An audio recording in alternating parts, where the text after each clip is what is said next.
моята цена, моето качество е в живота, моите милиони са чистия ми разум и чистата душа.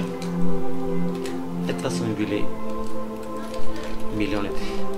Цената, сега богатия човек съм се равим, защото цялата общност в България знае аз, че съм достоен българин, голям герой на държавата, голям патриот. Това са милионите. Аз никога не съм бил милионер. The winner by unanimous decision and new champion, still undefeated from Grand Rapids, Michigan, Pretty Boy Floyd Mayweather.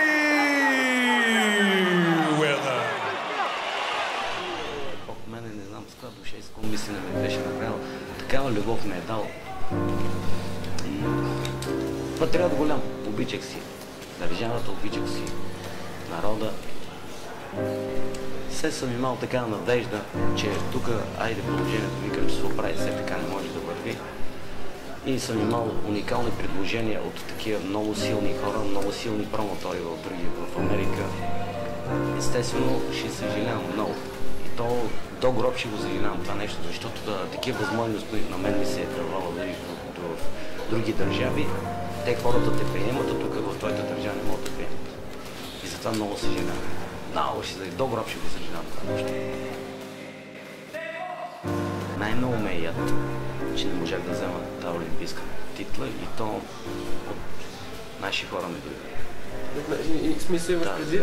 Предвид, мога да си го, всеки го знае, всички знаят корупционните схеми на един много силен лидер в Световната федерация. От него ми дойде, за да не мога да взема.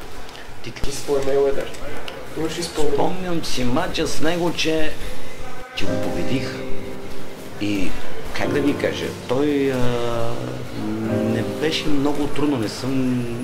Аз за Олимпиада бях се подготвил чисти 25 дена усилена подготовка съм направил. А той сигурно е целогодишно бил на лагер. И съм го победил така реално достойно. Но не мога да кажа, съм го превъзхождал много. Не мога, аз не съм такъв човек, не мога да отричам. Хубав боксер беше, упорит боксер беше, дето ме затрудни. То на матч се вижда, че с една точка го превъзхождах.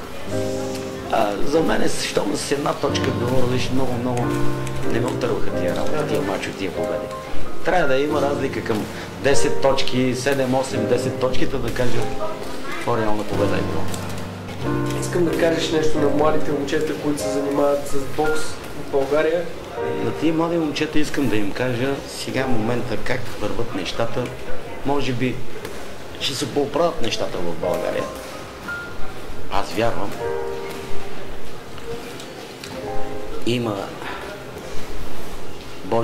Божия сила има, че 23 години е било нещо. Без синусия може Бог така да направи, че да се променят нещата. И тия деца да изтраят, ако са тръгнали да се реализират, да изтраят, сигурно ще се поправи положението и съвестно да се тренират. Сигурно ще се поправи положението и ще им се дава, ще бъдат възнаградени както трябва.